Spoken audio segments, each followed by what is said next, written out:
Hello world and welcome to Podcast in A Minor, where we take the weird little songs I write and then I talk about them, how I got the idea, little springboards onto recipes and stuff like that, and little mysteries and scary stuff, and super duper fun. So now for today's opening song.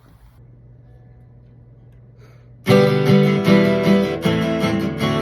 Natalie would love you if she were here. If she weren't in her grave, she'd buy you a beer. Mother Natalie would love your eyes. She'd make you welcome with Watergate pies.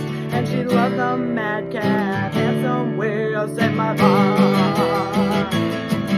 She'd go out in a skivvy Sunday wash. She made a swinging dump cake with whiskey sauce. What went wrong, I just can't say. I won't give psychotropics a time of day, but no, not after what they did to mother. We'd relax in the ghost bed, TV light, all three of us are watching. Friday night, she'd tell me I did fine, and she's like a blackberry wine, saying I love her, should turn yours over, sweet and urgent, like you. Mother Natalie would like you.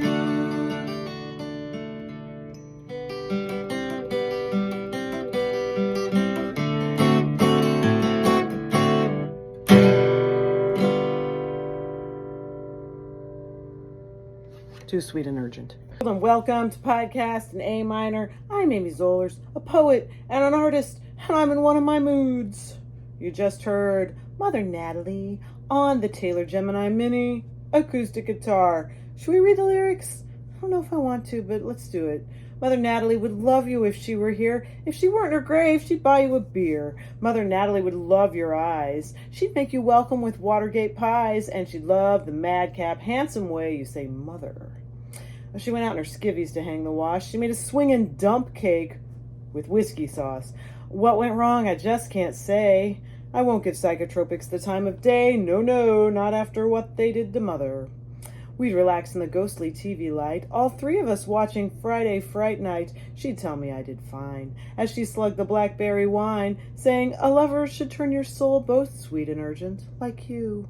Mother Natalie would like you. And today's opening song was written around 15 years ago with a couple of lyrics tweaks just the other day. My dilemma was, if I record this number, what will the podcast be about? Well, Watergate Pie, dump cake, hallelujah, whiskey sauce, and some things I didn't want to talk about. The song is about a mother and daughter, only the mother is dead, with the daughter imagining how nice it would be if her mother could have met her, that is the daughter's, love interest. My mother was still alive when I wrote it, and I felt a little eerie about that. She was painfully decaying before our eyes with dementia, losing her memory and speech and ability to function physically. When my son was 3, she forgot my name, and she would go on declining for 7 more years. This song is based on a story I'd written, in a twisted way, a fantasy that my mom had died before having to endure, before she and all of us would have to endure, the falling away of herself. The falling away of a lifetime of wisdom and memories. She was 61 at the time of the big slide. She was probably the kindest person I've ever known, more on God's side than anyone I've ever met. And yet, she had to slog through the last decade of her life lost.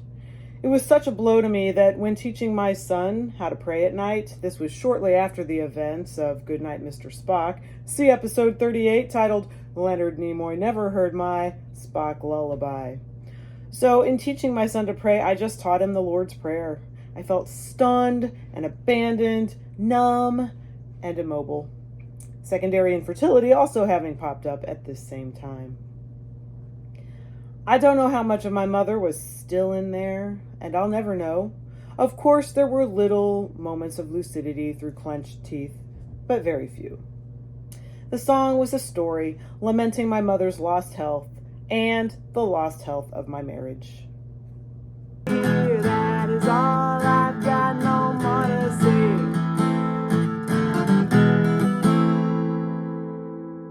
That is all I've got, no more to say. Let's talk Watergate Pie. The idea of pie, instead of what I originally ever heard of, Watergate salad, certainly fit the rhythm and rhyme of Mother Natalie, the song. Also, as we know, I love a pie. Pie is so homey, so cheering, nurturing even, welcoming, says the song. Authentic Watergate salad is comprised of pistachio pudding mix, canned crushed pineapple with its juice, miniature marshmallows, chopped nuts, usually pecans, the queen of the baking nuts, and non-dairy whip topping, which is Cool Whip and her off-brands. Or it's mix-it-yourself brands like Dream Whip or Andy Warhol's mother's preference, the defunct Lucky Whip. And because I love details like that, it only follows that I made heaps of Watergate salad early on in my first marriage when I really had terrible urges to try out all the weird and colorful 20th century recipes, the Jell-O ones, the cake mix ones, the Dream Whip ones, the pudding mix stuff. I usually left out the nuts, which is really too bad when you consider the answer to the following internet question. Why is it called Watergate dessert?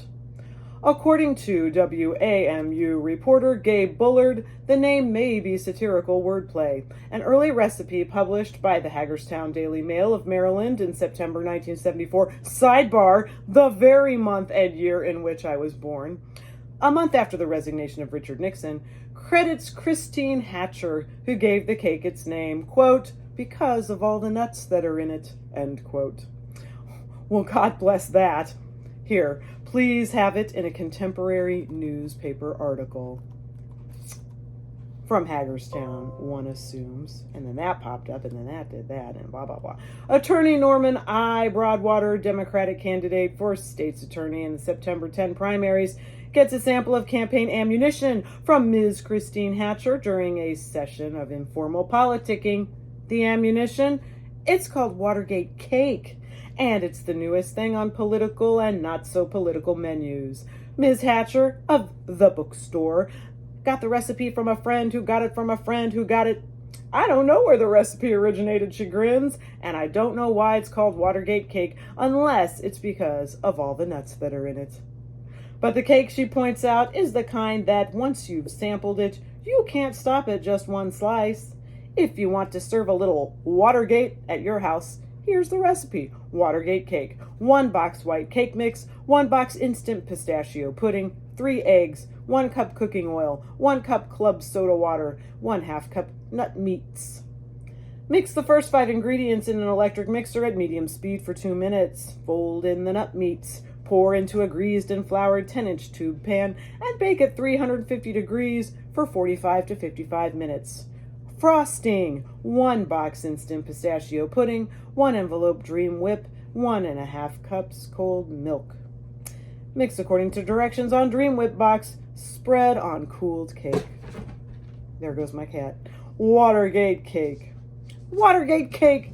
You can, of course, make your Watergate salad into a pie by throwing it into a graham cracker pie crust and letting it set up in the fridge. Some recipes on the internet add cream cheese for greater stability, although I say it's cheaper and easier to drain off just a splash of the pineapple liquid instead. Fun fact, the difference between making instant pudding mix into pudding or pie is 2 cups of milk for the pudding versus 1.5 cups of milk for the pie. And speaking of pie, did I absolutely lift the tune from Mother Natalie last November for Pie Sonnet? Yes, indeed. Sharp ears you have. I didn't think I would ever share today's opening song and was in a hurry to create Pie Sonnet in time for Thanksgiving. This sort of thing happens in songwriting, and not just mine. Anyway, Watergate Pie comes out an ethereal shade of pale green. You'll want to smooth the top of the mixture after putting it into your pie crust, which all but eliminates the lumpy, fluffy, stringy effect of the marshmallows and pineapple, leaving us with a fluffy slice of dream cloud, speckled dream cloud if you choose to add the pecan bits. Pecans are luxurious, consider that. But I find myself childish in the realm of nuts and dessert, and I almost always beg off. Watergate pie is a fridge pie, marvelous for summer, no oven heating up the house. Plus, it's almost impossible to screw up. Just give yourself 2 or 3 hours to chill it in the fridge before serving. So moving on to dump cake. This is the one characteristic that overlaps with my own mother in the song. Otherwise, aside from being terribly loving, she isn't much like the mother in the song. My mother would never hang the wash in her skivvies. In fact, she had no clothesline. Her dad did, umbrella style, in his backyard, and he might have hung his wash in his skivvies. I can kind of see him doing that, but as for my mother, never. I'm reminded of delightful, wild members of my husband's family. His grandma, who owned a pawn shop, wore loads of turquoise, and undid one more shirt button when she'd see Lee Marvin about to walk into her store. And of course, his aunt, who had lots of land and liked to mow the lawn in the nude. I can only think of one wild story about my mom, and that's when she and my dad were dating and went to a party. She and another guy got a little tipsy and decided it would be a good idea to trade contact lenses. Hilarious. I can just picture them just very seriously leaning in and putting the contact lenses into their eyes and trying them out. But apparently my dad boiled with rage when he saw that. Your father got really mad, my mom half whispered, surprised by his reaction all those years later. But anyway, she had a real way with a dump cake. It swung. Dump cake, if you didn't know, is a sort of clunky name for an easy and dreamy dessert. Here's what you do.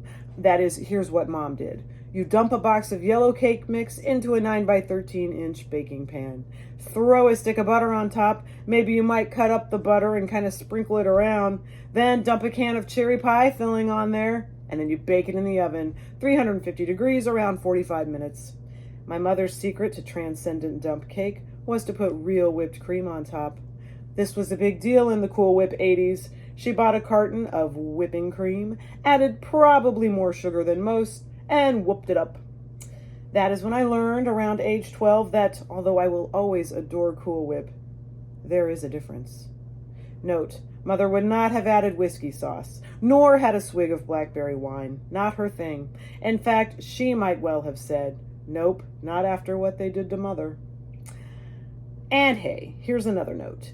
If you find that you benefit from psychotropic medications as you navigate this wide and lonely world of ours, hooray! Get what you need. Disregard my tantrums. That line disdaining them in the song was written at a desperate time when I could not make heads or tails of what the universe thought it was doing.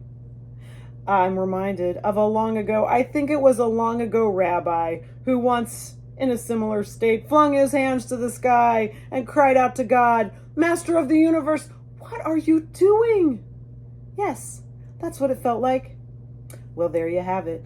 2 classic recipes for 20th century ambrosia and a sad little story. We all have at least one.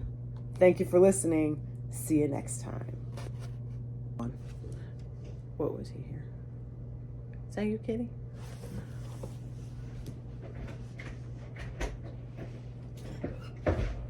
Hey, baby. Hey, how was it? That was a Must the Encyclopedia Neurotica. It's my role in the play, and I must, and I